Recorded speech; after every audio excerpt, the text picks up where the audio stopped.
We'll guide you through how to set up Wix scheduling so you can manage appointments smoothly. If you find this helpful, consider subscribing and liking the video.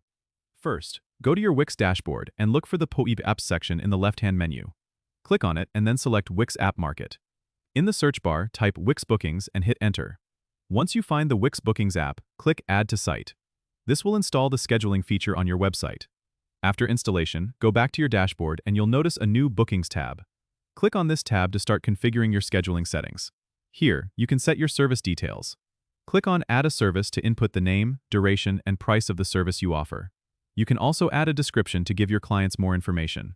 Next, you'll want to set your availability. Go to the Availability section and specify the days and times you are available for appointments. Make sure to save your changes. Then, go to the Client Booking settings to customize how clients will book appointments.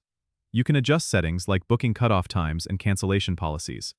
After setting up your services and availability, it's time to add the booking feature to your site. Go to your website editor, click Add, and then select Bookings. Choose the layout you prefer and drag it onto your page. This will allow clients to book directly from your site. Don't forget to connect a payment method if you're charging for services. Go to the Payments tab and choose from the available options like PayPal or Stripe. Once everything is set up, be sure to preview your site to ensure the booking feature works seamlessly. That's it. Your Wix scheduling is now ready to go. Don't forget to subscribe and comment if this helped you out.